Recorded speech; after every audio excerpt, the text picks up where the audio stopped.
Donc on va vous faire un petit vlog sur les 2 jours à Paris pour la présentation du Tour de France 2023. Donc j'espère que ceci va vous plaire. Donc première fois qu'on va faire un petit vlog, donc j'espère que ça va vous plaire. Et puis bon, c'était pas trop prévu, donc il pleut un petit peu, donc en espérant qu'à Paris il ne pleuve pas. Là on attend actuellement, donc il est 6 h, on attend actuellement Basile et Christophe. Donc on est pour la présentation, on va être, il y aura Léo, il y aura Mathis, il y aura mon père David, il y aura Christophe, il y aura moi et puis il y aura Basile. Bon allez, on se retrouve à la gare de Cherbourg. Allez, salut. Nous voici arrivés à la gare de Cherbourg, donc c'est parti. Donc départ à 6 h 42 pour Paris. Donc bon bah on se retrouve dans le train. Allez, salut.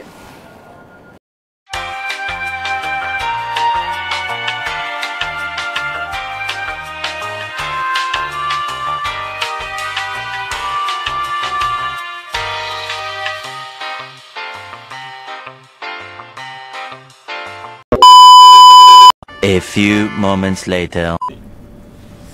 Donc nous voici dans le train entre Cherbourg et Paris. Donc on a rejoint Léo et Mathis. Donc j'espère que ça va les gars. Ouais, nickel. Et puis bah Basile qui est venu nous récupérer à la maison. Donc on a eu un petit problème technique avec le train. Le train s'est arrêté entre Caen et Paris, mais c'est bon, on est reparti. Donc on va être à l'heure pour la présentation du Tour de France. Donc bah on se retrouve à la gare et puis bah, vous allez pouvoir voir la présentation du Tour de France et puis bah, suivre notre journée en tant que reporter. Bon allez, salut, à tout à l'heure.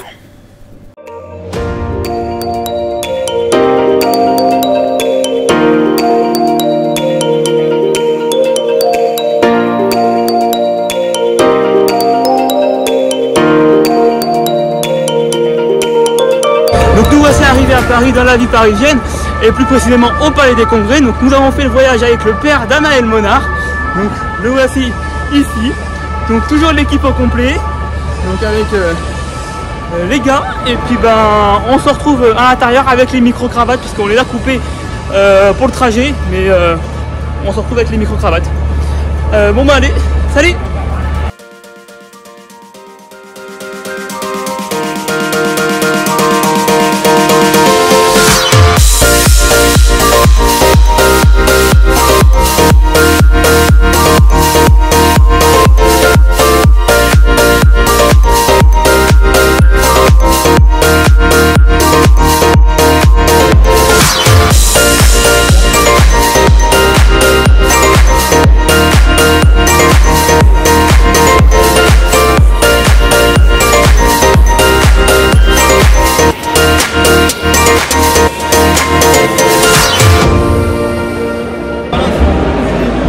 Nous voici, on est prêt, on est assis, installé.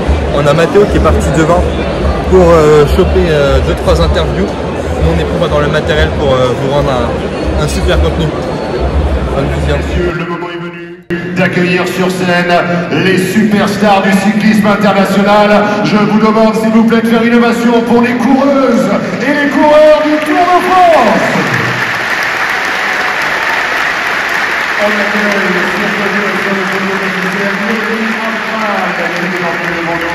on poursuit avec Paulina Roniakers qui nous rejoint également sur scène, qui coupe la trajectoire. On va poursuivre avec un coureur qui a été un meilleur grimpeur de la Vuelta, meilleur grimpeur du Giro, c'est Geoffrey Bouchard. Un petit peu plus loin dans son sillage, on va pouvoir l'accueillir comme il se doit, c'est Victoire Berthaud. Et juste derrière lui, il ne voulait pas que je dise deuxième à Spa, il voulait que je dise quatrième à Gap sur les routes du Tour de France, c'est Maxime Bouet. Maxime Bouet qui va céder la place à Aude Bianic. Et le chiffre 3 pour le coureur qui nous rejoint maintenant, c'est son chiffre à lui. 3 étapes gagnées sur les routes de Paris-Nice, 3 étapes sur la Vuelta, 3 étapes sur le Giro, 3 étapes sur le Dauphiné. Il a été champion de France, c'est Nasser Boigui. Regardez qui va nous retrouver ici, un coureur qui a gagné des étapes sur les 3 gros tours. Il a été champion du monde, il a gagné Milan-San Remo, il est le recordman du plus grand nombre de victoires d'étapes, a gagné sur le Tour de France avec 34. C'est le missile de l'île de Man, c'est Marc Cavendish. Marc Cavendish qui a hâte de découvrir le parcours intégral. Et là, je vous demande une ovation toute particulière pour la sextuple championne de France du contre-la-montre, double championne sur route, Audrey Cordon-Ragon. Regardez celui qui nous retrouve, qu'est-ce qu'il nous a donné comme bonheur l'été dernier sur les routes du Tour, double vainqueur d'étape sur les routes de la Vuelta. Il a gagné sur le Dauphiné, le Tour du Pays Basque, 4e du classement général du Tour de France. C'est David Gaudu. On parle de 4e place du classement général. La même chose pour celle qui nous rejoint, 4e du Tour de France, femme avec Zwift. C'est Juliette Labousse. Lui a renoué avec le succès sur les routes du Tour de France l'été dernier. Il s'est confié à moi il y a quelques instants dans les coulisses. C'était une victoire qui représentait tellement pour lui. Il a gagné des étapes sur les 3 grands tours. La 4e amende sur le Tour de France. C'est Bling, Michael Matthews. Michael Matthews qui nous retrouve. Regardez ce coureur sur les routes du Tour de France. Il vient me voir après une présentation d'étape. Il me dit « J'en ai marre que tu me présentes en tant que 2e de l'Amstel. » Vous vous souvenez de la photo finish avec lui et Wout van Aert? Je lui dis « Oui, mais Tom, pour qu'on change de présentation, il faut absolument que tu gagnes une grosse étape sur le Tour. » Il me dit « D'accord, je vais faire ça. » Quelques jours plus tard, il devient le plus jeune coureur de l'histoire à avoir remporté l'étape de l'Alpe d'Huez. C'est Tom Pidcock. Dans le sillage de Tom Pidcock, champion olympique évidemment et champion du monde de cyclocross. Lui, il a totalisé 9 succès d'étape sur les routes du Tour de France. Double vainqueur de l'épreuve. Mesdames et messieurs, c'est Tadej Pogačar. Tadej Pogačar, année après année, son palmarès se densifie davantage. Et on va finir en fanfare, mesdames et messieurs, avec celle qui nous a fait trembler. Elle a fait trembler le Markstein, elle a fait trembler la super planche des belles filles. Double championne du monde, elle a gagné la première édition du Tour de France Femmes avec Zwift. L'accueil du Palais des Congrès pour Annemiek van Vleuten. Bonjour Christian, bonjour à tous. Bonjour Marion, bonjour à toutes et à tous. Bonjour Madame la Ministre, merci d'être ici. Je suis très heureux d'être là avec toi sur cette scène du Palais des Congrès, mais est-ce que toi, tu ne regrettes pas ton choix, ton oui de l'an dernier pour être la première directrice du Tour de France Femmes avec Zwift? Alors non, pas du tout, je regrette pas du tout. Déjà l'année dernière, j'avais été très honorée, très fière d'être nommée directrice du Tour de France Femmes avec Zwift. Je suis encore un peu plus aujourd'hui, un an après, avec le bel été qu'on a vécu, avec cette première édition qui a été vraiment une réussite. Alors d'un point de vue sportif, je ne me posais pas trop de questions, je savais ce que valaient les femmes sur un vélo pour pouvoir les commenter tout au long de l'année. Je savais qu'on allait avoir du beau spectacle. Après, on pouvait se poser quelques questions sur le nombre de personnes présentes au bord des routes. Et je peux te dire que j'ai eu quelques frissons dans la belle voiture rouge tout au long du parcours. On a vu énormément de monde présent, j'ai vu une atmosphère Tour de France, j'ai vu des gens déguisés, j'ai vu des panneaux pour encourager les athlètes féminines. Et évidemment, ce qui m'a peut-être un peu plus touchée, c'est de voir énormément également de petites filles qui étaient présentes et qui étaient là pour encourager les athlètes et peut-être elles aussi s'imaginer un jour rouler la plus belle course du monde. Alors si je suis ici aujourd'hui, c'est évidemment également pour remercier nos partenaires, les collectivités qui nous ont fait confiance dès la première année, toutes nos équipes d'organisation, parce que c'est bien beau, hein, vous allez nous voir tout au long de la journée, Christian et moi, avec un grand sourire, à essayer de bien parler, mais évidemment que derrière, il y a énormément de personnes qui travaillent tous les jours, toute l'année, pour arriver à ce niveau de performance. Ce que j'ai vu cet été, Christian, c'est le Tour de France Femmes avec Zwift, mais c'est surtout un Tour de France. C'est ce qui faisait sans doute le plus plaisir. Merci Marie.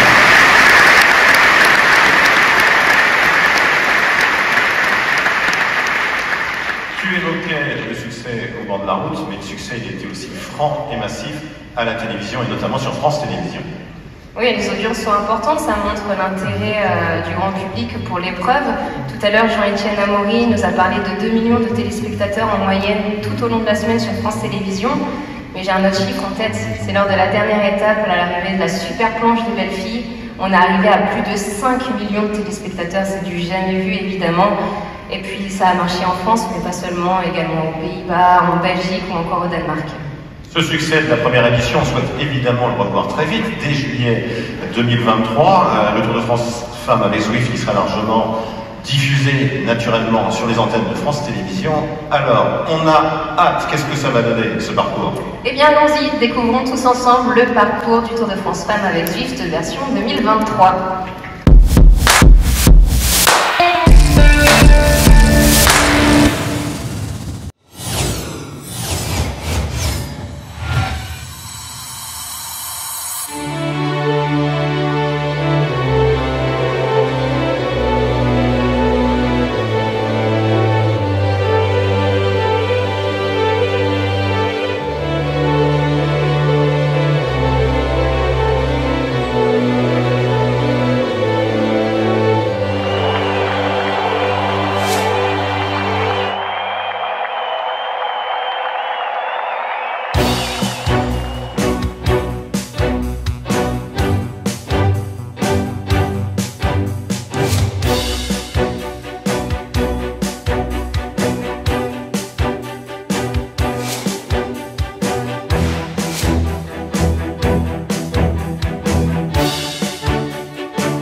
C'était forcément un plaisir de le voir gagner en haut. Pourquoi pas pour nous aussi?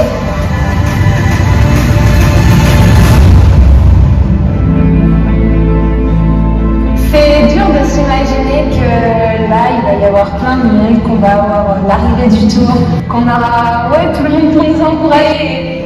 C'est dur de se projeter, mais j'ai tellement hâte en fait.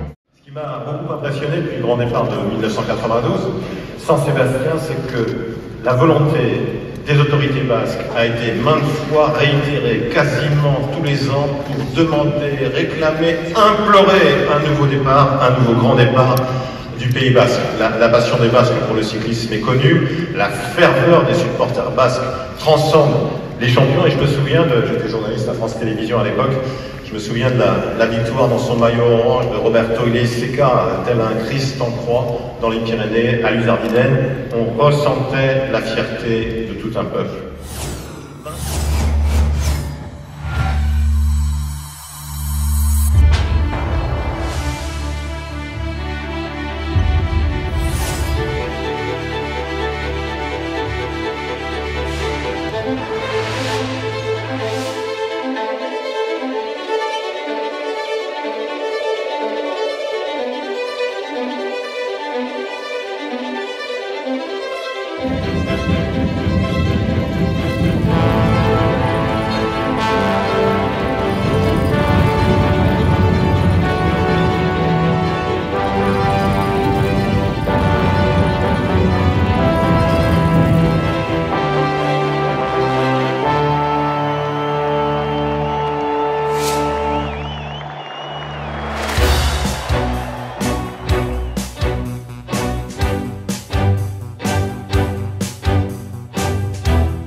Kim, comment vas-tu de voir ce nouveau circuit du Tour de France 2023? Quelles sont tes sensations? C'est toujours difficile. Ce que j'en remarque, c'est qu'il n'y a pas beaucoup d'étapes faciles, beaucoup d'étapes à plus de 3000 mètres de dénivelé. C'est un mix un peu entre, quand vous regardez la carte, c'est 3 régions. Il y a le sud-ouest, le centre de la France, les Alpes, et un petit peu... voilà, on va rouler sur tous les grands massifs français aussi. Il y a beaucoup de... Ça fait 15 ans que je suis coureur professionnel, j'ai fait 9 fois le Tour de France. Il y a beaucoup de nouvelles villes, nouvelles arrivées. Donc ça aussi, il faut le signaler. Il y a même des endroits dans les Alpes, alors que je suis issu de la région Rhône-Alpes, il y a des endroits que je connais pas trop. Voilà, Poligny, c'est une nouvelle ville. Je vois le March, bon, c'est pas la même région, mais le Markstein, je connais pas du tout. Donc les reconnaissances vont être beaucoup plus importantes que d'habitude parce que justement il y a des nouvelles arrivées, le Puy-de-Dôme qui est une nouvelle arrivée. Donc voilà.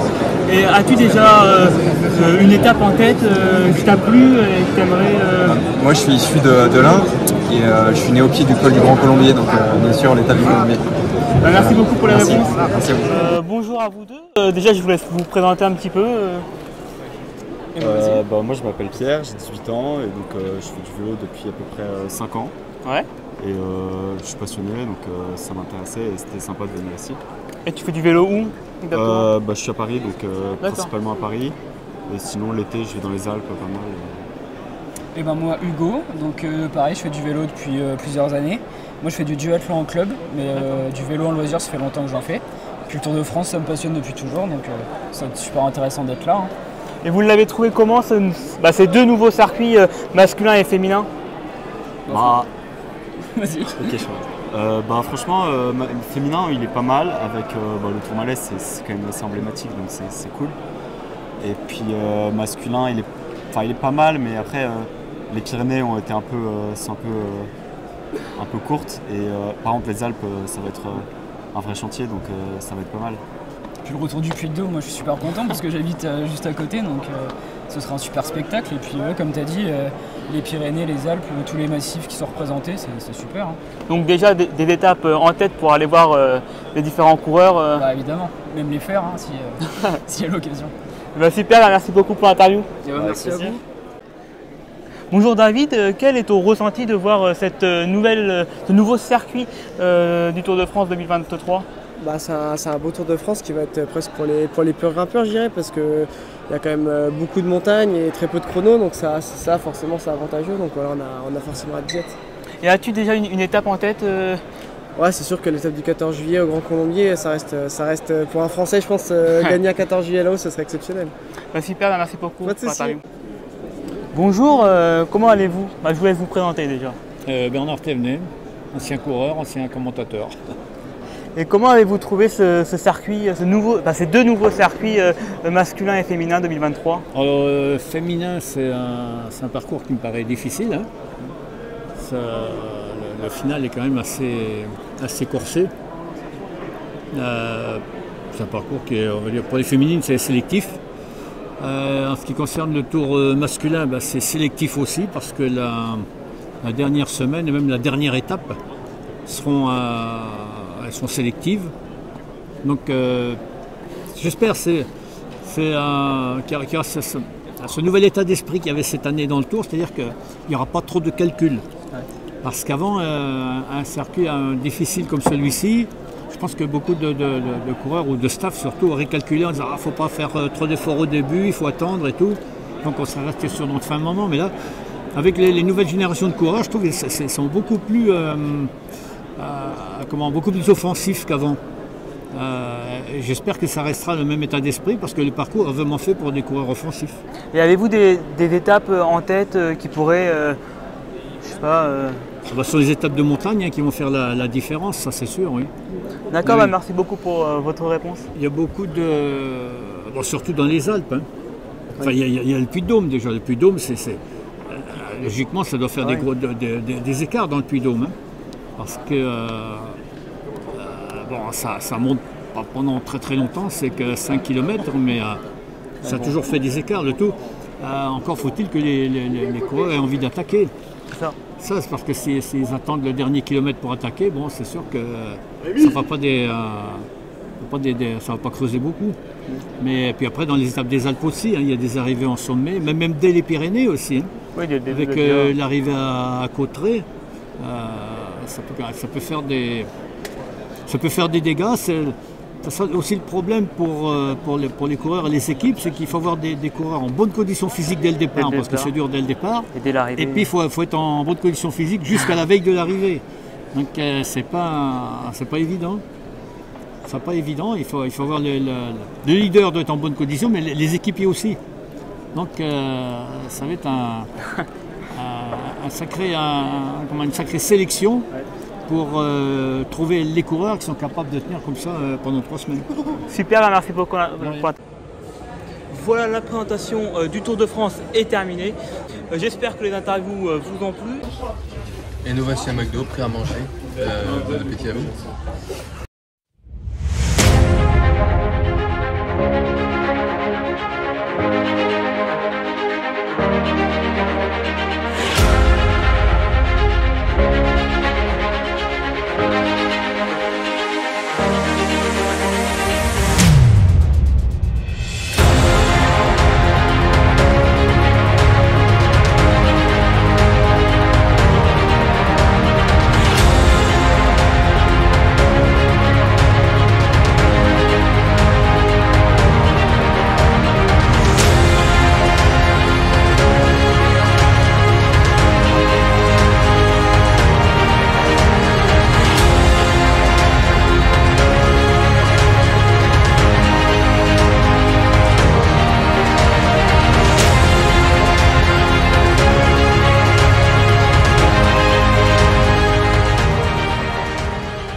T'as vu? Je suis sûr qu'il a des vidéos.